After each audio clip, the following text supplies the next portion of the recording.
maanta waa 7 July 2021 madaxweyne Farmaajo wuxuu barbareeyay muddadii xukunka ee madaxweyne Xasan Sheekh waxaa la doortay 10 Sebtembar 2012 wuxuuna xilka hayay ilaa 8 Febraayo 2017 halka Farmaajo la doortay 8 Febraayo 2017 ilaa maantana uu joogo xafiiska. labada nin wuxuu mid walba dalka xukumayay 4 sano 4 bilood iyo 29 cisho. berri wixii ka dambeeya Farmaajo ayaa maalmo dheeraan doona Xasan Sheekh dhinaca muddada xilhaynta. haddaba waxaan warbixintan ku eegaynaa halkii uu Xasan Sheekh ugu yimid xukunka dalka 2012 iyo halkii uu Farmaajo ugu yimid 2017 iyo mid walba wixii uu ku siyaadiyay dhinacyada muhiimka ah ee dawladnimada. Xasan Sheekh wuxuu dhaxlay dalka oo xilligaas ka baxay ku meel gaar oo aanay hay'adihii dawladdu badi dhisnayn. nidaamka federaalka ayaa magac ahaan u jiray mana jirin maamul goboleed dhisnaa marka laga reebo Puntland. Al-Shabaab ayaa badi xukumaya gobolada dalka mana jirin nidaam maaliyadeed, xeer shaqaale iyo adeegyo dawladeed.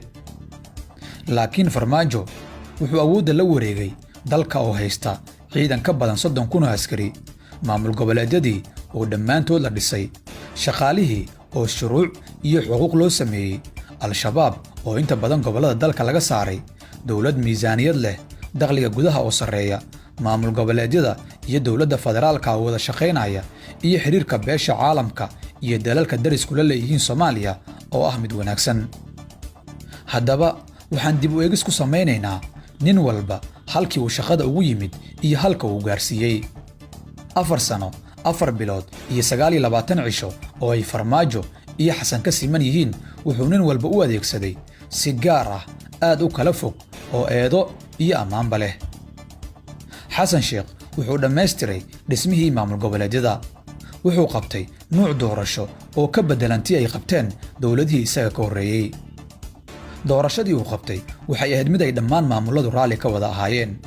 wuxuu waqtigiisii furay dacwaddii badda ee Soomaaliya iyo Kenya, wuxuu hagaajiyey cilaaqaadkii dibadda, waxa uu Al-Shabaab ka saaray goobaha ugu muhiimsan ee gobolada Hiiraan, Galgaduud, Shabeellaha Hoose, Shabeellaha Dhexe, Gado, Baay, Bokool iyo Jubbooyinka.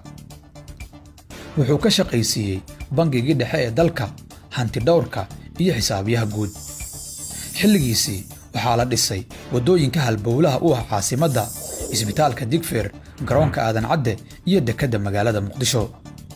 ku dhowaad 7,000 ayuu gaarsiiyey shaqaalaha rayidka ah ee dawladda.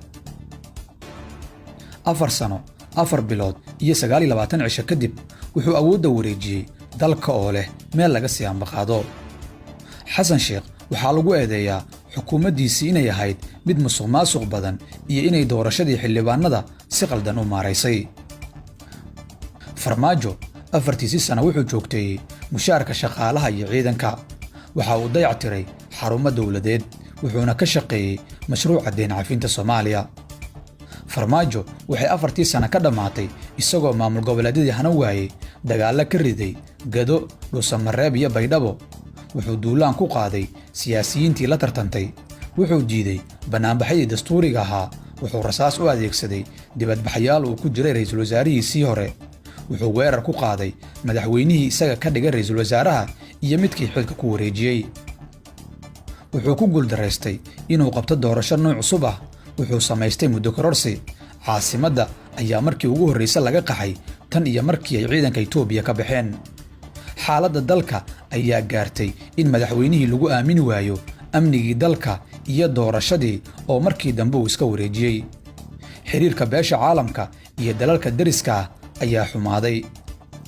muwaadin Soomaaliya ayaa loo dhiibay Itoobiya halka maanta ay taagan tahay xiisadda askar Soomaali ah oo tababar loo diray balse la sheegay inay dagaal u adeegsatay dawladda Itoobiya.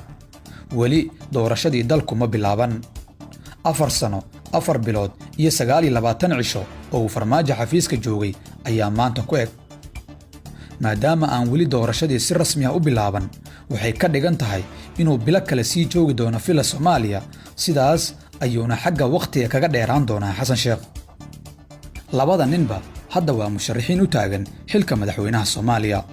shacabku waxay haystaan xaqiiqooyin ay labada hogaamiye ku qiimeeyaan dhaqankooda, fahamkooda dawliga ah iyo waxqabadkooda muddadii ay xilka hayeen.